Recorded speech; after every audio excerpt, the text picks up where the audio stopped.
What's up, landlords? In this video, I'm going to show you how to fortify your properties. It's also good for homeowners as well, especially those that are interested in potentially renting out their property in the future.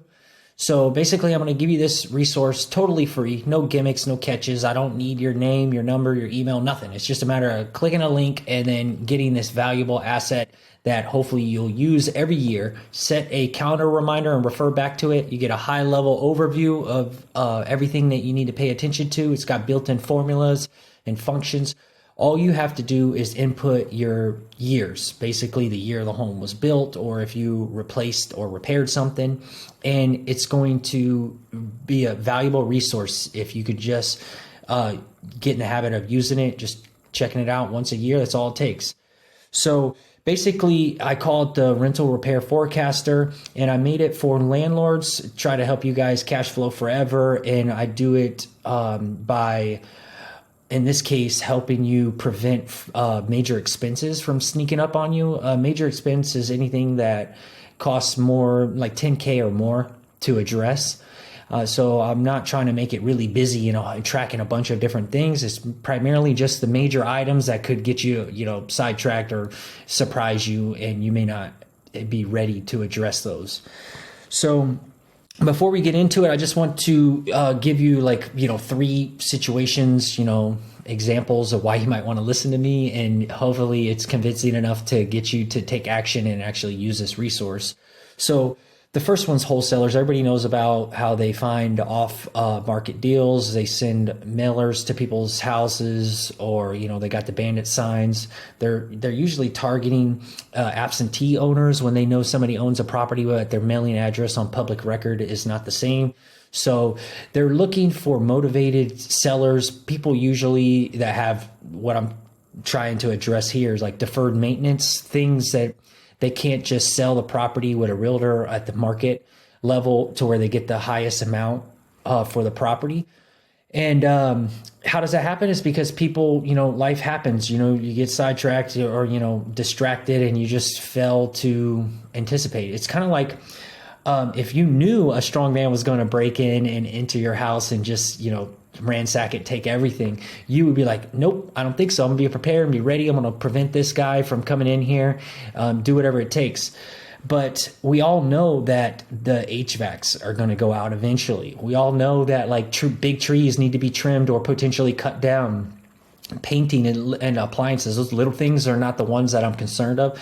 I'm talking about the foundation. Do you know how long a foundation should last? Do you have siding or stucco? How long should that last? Should you be saving some reserves on the side to address those in time?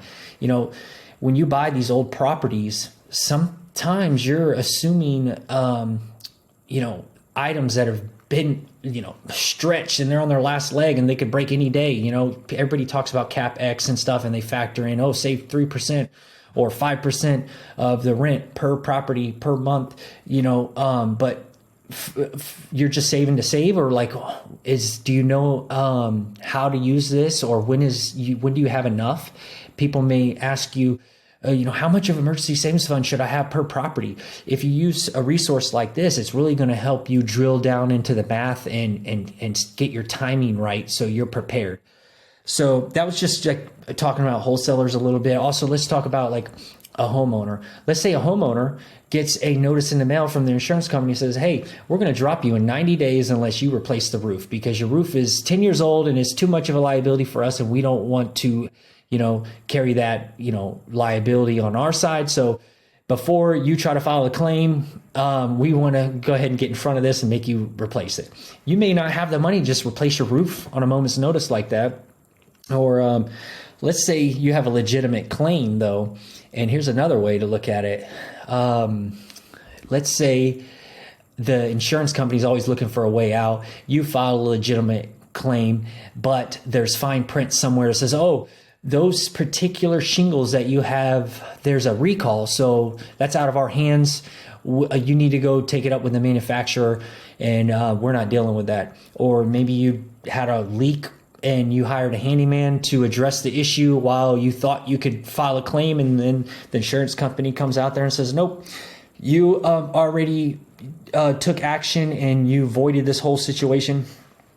And in our clause 1, 2, 3, now there's nothing we can do because you went ahead and took matters in your own hands and, handled the repair on your own. I don't know. I'm just making up black swan events where you may be not accounted for something, or you're dependent on the insurance company to help you out and they drop the ball and you get gypped by the insurance company. The final example I guess I'd like to talk about is like landlords. We start out with high ambitions and we want to do the right thing, and then over time you start letting your guard down, you slip in, you get spread too thin, and then you get associated with a slumlord, or maybe you turn into a full-blown slumlord.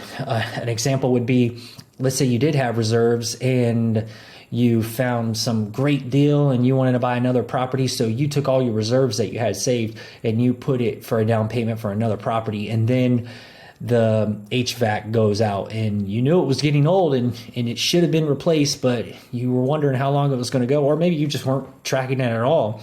And then come to find out it's an old model with outdated parts, and they discontinue the parts, so you can't just replace a part and fix it to save money. And the tenants are really in pain because let's say it's the middle of summer and you're in Florida and you're trying to find this part, you're going through junkyards, you're all over the internet, and you're basically slumlording it, trying to, hey, let me get some window units in here because I don't have the reserves. And you're not going to come clean and just tell the tenant, hey, I have no money, because they're like, what do I pay you rent every month for? It's just basically, I'm trying to tell you guys to just and help you guys to be prepared. And here's the resource. Let's get into it, and hopefully you guys will use this. All right.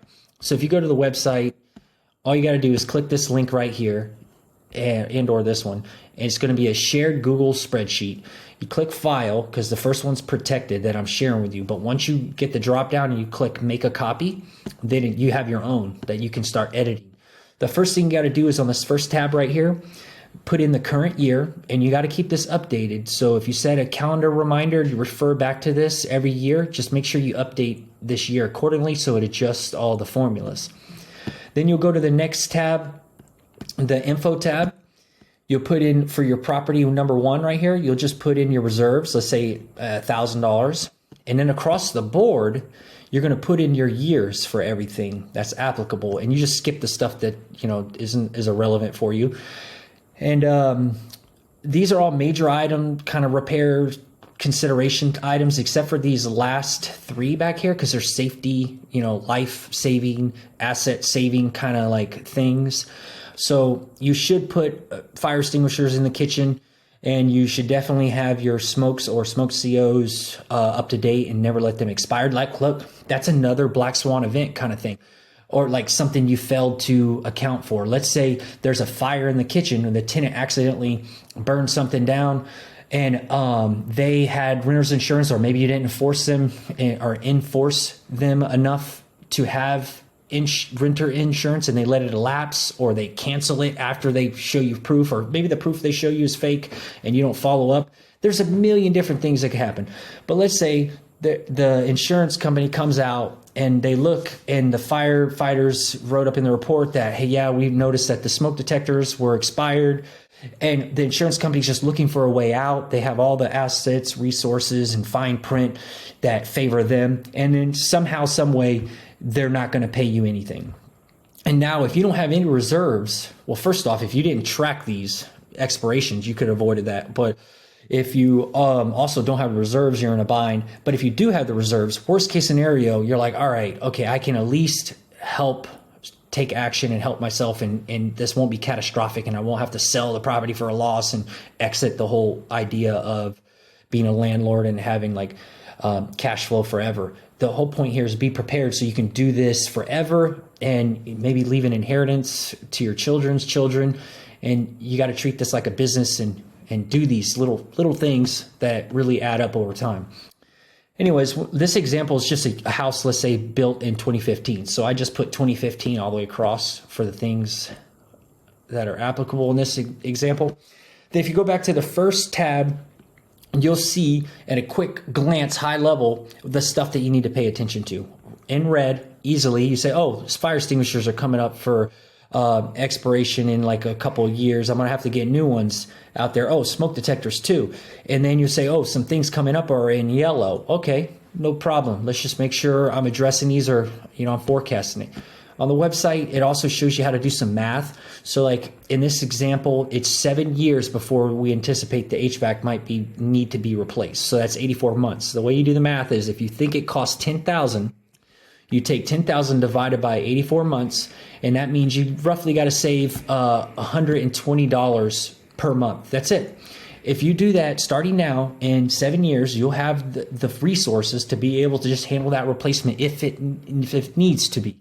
It may not need to be replaced. In that case, good. Just save the money and just, keep being prepared and always ready just in case.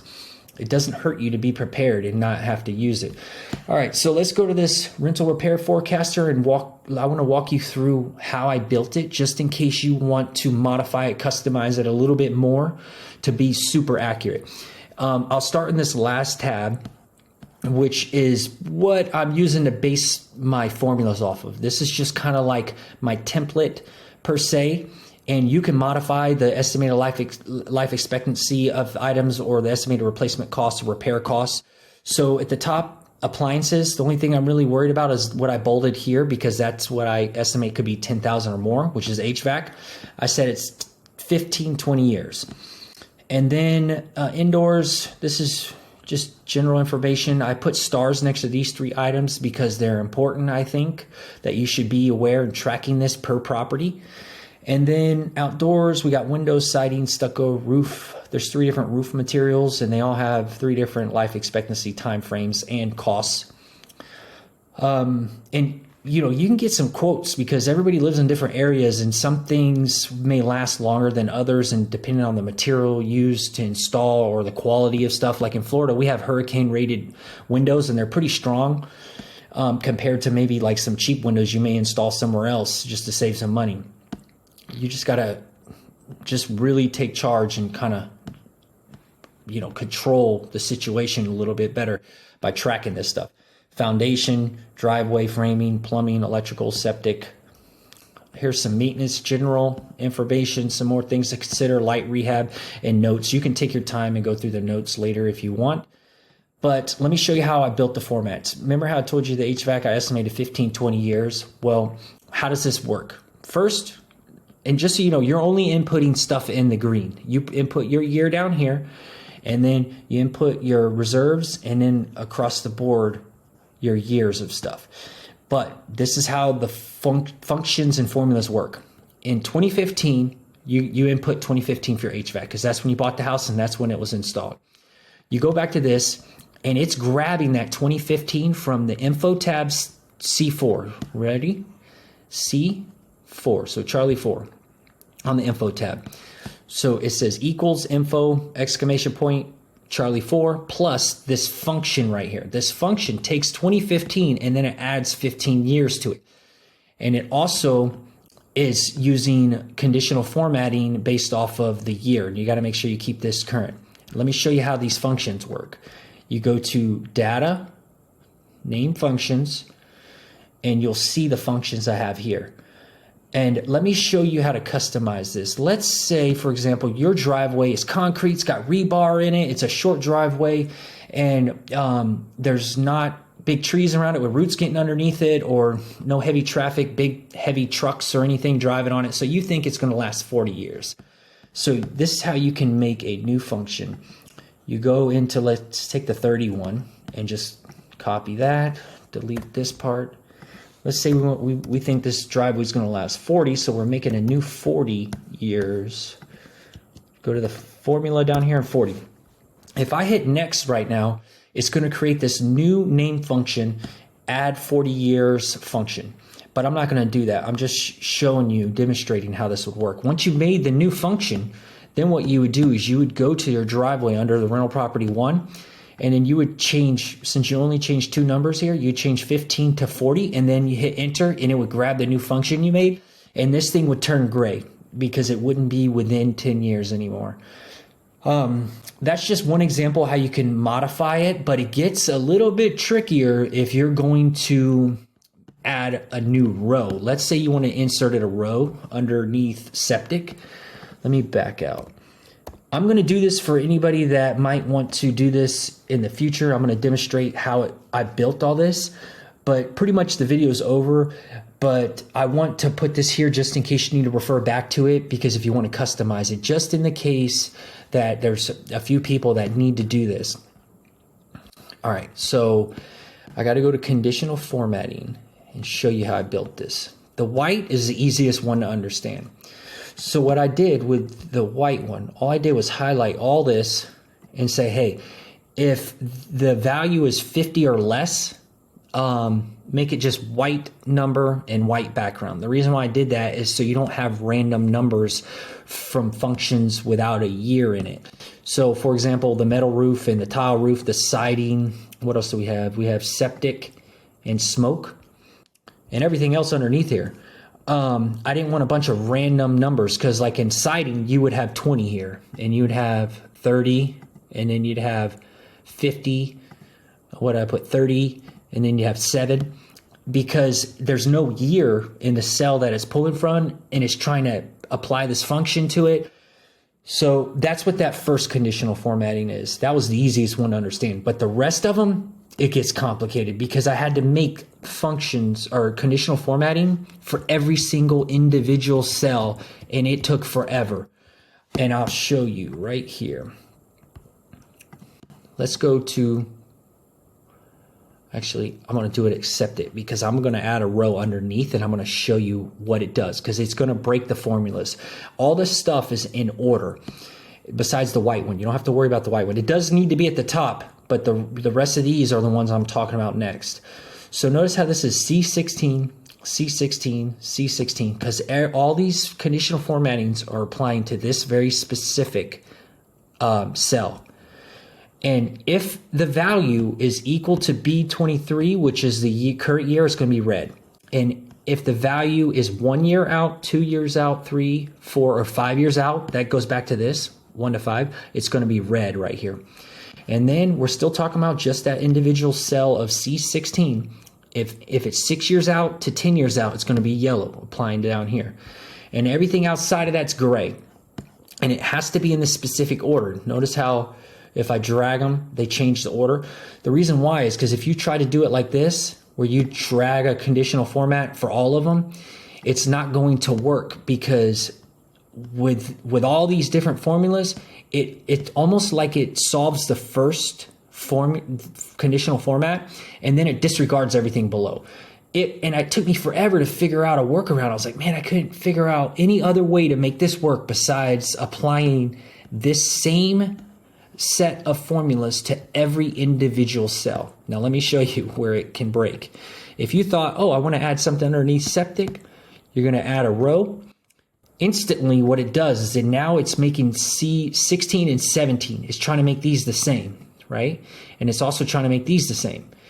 And when it, unfortunately, if you label something new and let's say, oh, you got to remember to go to info next to septic right here, add a new one to the right. And now this is P. We're talking about P column, right? So when you go back to here, notice how this is, we're talking about info O4. Now this should be equals info exclamation P4. And then the next one is going to be Q, info exclamation Q. So, and then you would have to change your function too. So let's just go ahead and do this. You can copy this whole thing, copy, and you would add, but you would change this part to P. And then now you got the function properly working, as long as whatever you're putting wants to add 30 years to this, because you might need to change it to a different function like 15 years or 20 years or something. But at least you see how it's grabbing from P4 with this. And you would have to do that across all your rental properties, because now we got a whole new P in here. All right, now, unfortunately, since it's grouped these two together, you're going to have to go starting with C16, and you're going to have to delete the colon C17. And you say done. Now you're gonna have to go to the next one. You're gonna have to say delete the colon C17. You're gonna have to go with it because it's not gonna work unless you do this. All right, I'm only gonna do these first 3 right here. You would have to go and delete the colon C17 from all of them, so you can get this row for the septic row back on track. Now, once you get all of them C16 appropriately, in order to get the next one, because it's not showing, these are still combined. So I'm going to do just the first 3 just to really help you guys out, and then I'll be done. What you would do is you would add another rule and you would change this to 17. Done. Then you would take this one, you would say add another rule and you change this to 17. And then do this third one, add another rule, change this to 17. Unfortunately, this is the only way it works. So now you'll see if it's equal to B24, which is the current year, or if it's 1 year out or 2 years out. See how C16 is all good. Now we did the same thing for C17, but notice how they're way at the bottom. I'm glad this happened so I can show you guys. You're gonna have to drag this all the way up to the top underneath the white one. Right, come on. Get right there. Okay, so C, and then let me pull both of these up there. And if you don't do it this exact way, it will get all out of whack. All right, let me put this one. All right, so C17 is good to go for if it's equal to B24, which is equal to the current year, or if it's 1 year out, or if it's 2 years out. And you just have to follow this as a guide and do the whole row for all your rental properties. I hope this is helpful. I just tried to go the extra effort because I know when I got started, if I had some resources like this, it would really help me out. And all in all, I'm just trying to do my best to help landlords cash flow forever. So let me know how I'm doing. Give me some feedback. And that's it for now. Thanks, guys. See ya. Bye.